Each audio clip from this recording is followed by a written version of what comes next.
দর্শক,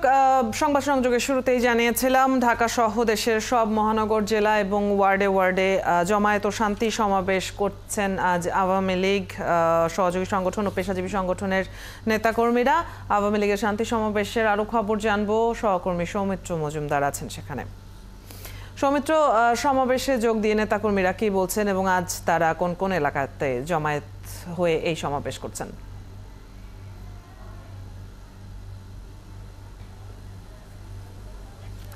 দেখুন, এই মুহূর্তে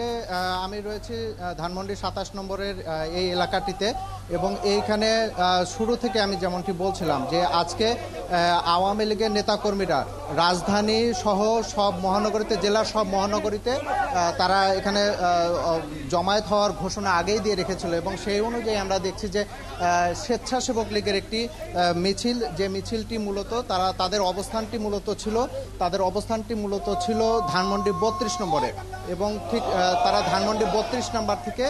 সেই মিছিলটি নিয়ে যখন ধানমন্ডি ২৭ নম্বরের দিকে আসে, সেই ২৭ নম্বরে আসার পরে এইখানে তাদের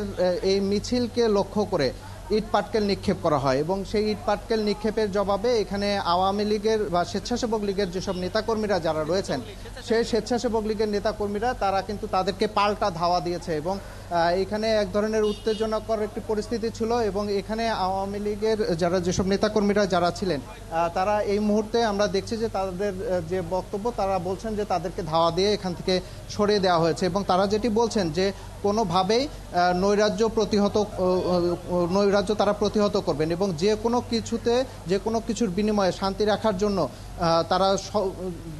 শেষ রক্তবিন্দুটি দিতেও প্রস্তুত রয়েছেন। এমন অবস্থায় যখন দাঁড়িয়ে সেই মুহূর্তে আমরা দেখছি যে স্বেচ্ছাসেবক লীগ, আওয়ামী লীগ, যুবলীগ, ছাত্রলীগ সহ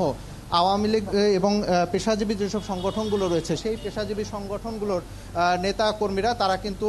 সর্বাত্মক প্রস্তুতি নিয়ে রেখেছেন এবং তারা যেটি বলছেন যে তারা প্রধানমন্ত্রী শেখ হাসিনার প্রশ্নে কোনো আপোষ করতে চান না এবং এখানে বিভিন্ন জায়গায় আমরা দেখছি রাজধানীর বিভিন্ন পয়েন্টে তারা এখানে অবস্থান রয়েছে। এবং এখনকার ধানমন্ডির কথা আপনি বলছিলেন,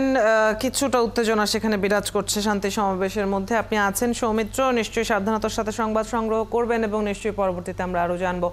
সহকর্মী সৌমিত্র মজুমদার আমাদের সাথে যুক্ত হয়ে আওয়ামী লীগের সমাবেশের খবর দিচ্ছিলেন।